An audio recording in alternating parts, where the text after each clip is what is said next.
Very important broadcast lined up for you on this July 29th, 2008, worldwide broadcast against tyranny in defense of liberty. Steve Watson is joining us in 30 minutes. British kids encouraged to become climate cops and to, quote, report on their parents. It is now also being set up here in the United States. We have incredible video that the New York Times is reporting on where a police officer runs 15 feet at least, full power, knocks a cyclist off who busted his head open on the concrete and was in serious condition, and the police charged the cyclist for assaulting the officer. The video is on Infowars.com and PrisonPlanet.com right now. This is the evil. This is the wickedness of the government, ladies and gentlemen. Video of the cop. You have hundreds of bicyclers going down the road. He's trying to shove and push other bikes. They're swerving out of his way.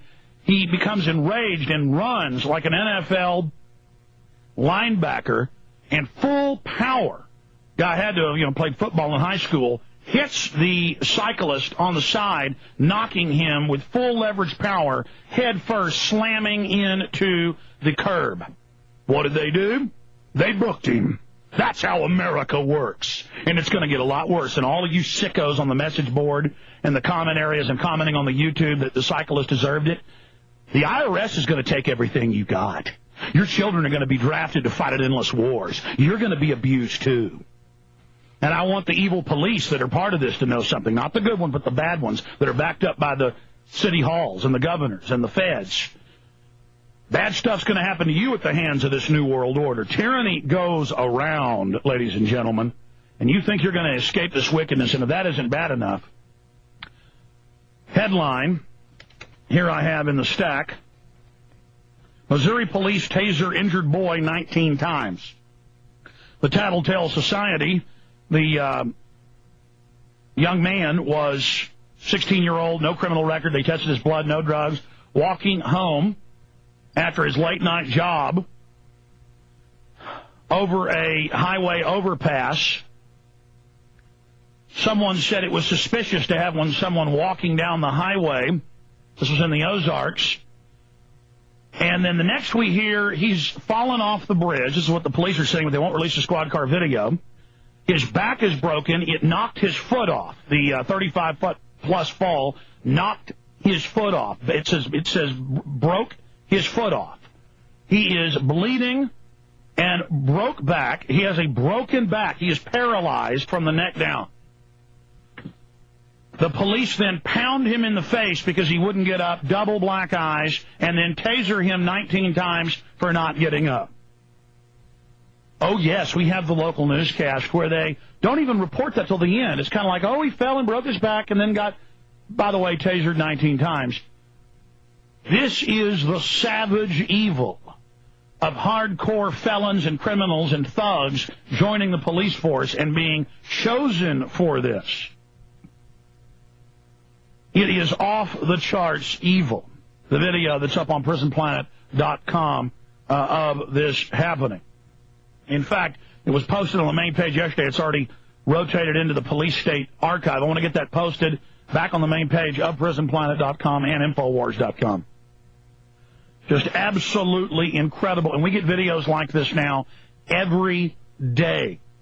You'll have skateboarders in San Diego just happily skateboarding peacefully, and a cop just pulls up and runs up screaming, tackling them and hitting them and stealing their skateboards and laughing.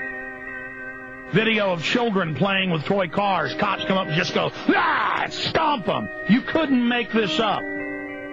Savage evil exploding everywhere. Massive death camps are built. The government's hired their death force. They're moving against us now. Their Pentagon control grid's in place. And they've been told they can have their way with us and let the slaves know that they're nothing but pathetic slaves.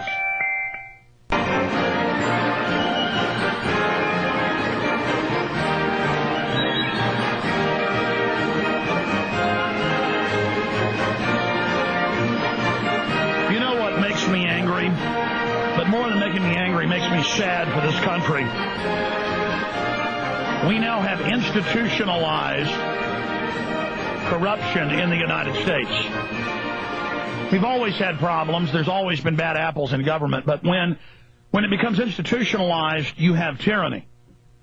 And that's exactly what we've gotten nationwide, is a corruption that is nothing like we've ever seen in our history. We've had cities like New York that have gone bad with big city mob bosses basically running the city. We've had Chicago do the same for a long, long time. But now it's most small towns. Now it's almost every major city. Some are better than others. Some are worse than others. Austin, Texas, despite the massive violations of the Bill of Rights and Constitution, is nothing compared to many other cities that we've tracked and analyzed and assessed. And so I'm very blessed to live in this city, as bad as it is. New York City and Chicago are unbelievably corrupt. The police swagger like something out of Clockwork Orange, openly screaming at the citizenry like they're scum and trash. They are encouraged to let the population know that. It is the same in Washington, D.C. I have personally experienced that, versus the police being very professional, say, in Chantilly, Virginia, or what is Fairfax, Virginia, at Bilderberg. And I would love to praise the police. I would love to hold up good officers, because when they do an honorable job as peace officers, and when they have courage and are brave and polite and upright and gentlemanly, they're real men and women and are to be respected.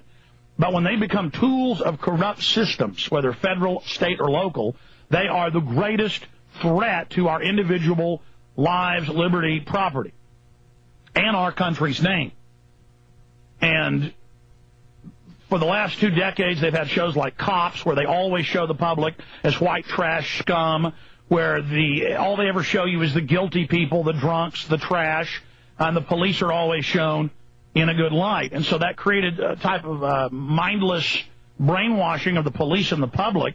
The police themselves, a haughty attitude that they could do no wrong and could behave however they wished. Now, because of Internet videos, that is all changing, ladies and gentlemen, and institutionalized frame-ups and corruption and persecution of innocent citizens is now becoming evident to the world.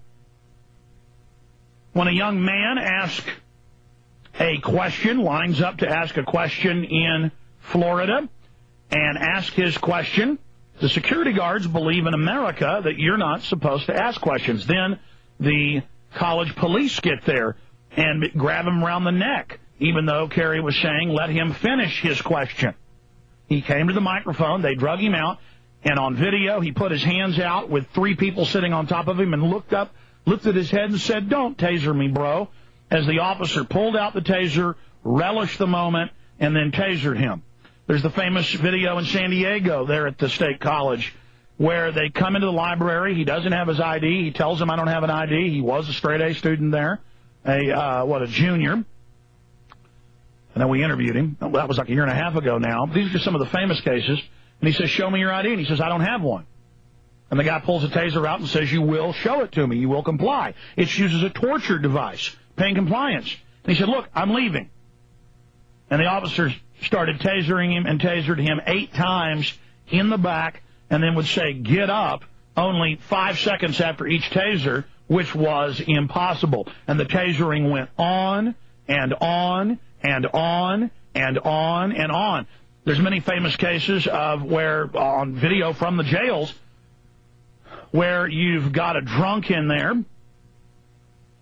and the officer says, "Stand on the line," and the guy stands on the line and then sits back down, and he says, "Stay on the line again," and the guy says, "Look, I don't want to." So the officer comes over and starts choking him out up against the wall, and the guy's just begging, not even putting his hands up, because if he touched the jail guard's hands, he'd have been probably killed. That's a little game in there, hung in the cell, as they say, is what normally happens. And the guy just says, "Come on, man, come on, that hurt." So the officer then tasers him. The guy begs and pleads and then crawls and gets up and submits, and the officer then starts gyrating with his hips. You can see him having a little pleasure event. There's now the famous case on NBC News of the TSA thumping their chest like King Kong, going, "We we have power, we have power, we have power, as they beat up a Korean War vet. Or a woman saying, why are you yelling at me, just politely? So they just grab her and slam her up against the wall and start pummeling her. Or jumping on people's heads with full force, breaking their necks in Canada. Or, quote, TSA taking people behind closed doors who then kill themselves with handcuffs behind their back by choking themselves. Yeah, right. No, you jump on people's heads and their vertebrae snap. You kill them. You know, I found this out the hard way a few times when people started fights with me, and it was always in a fight where things were going bad for me, and so I had to really turn on the good old boy guts.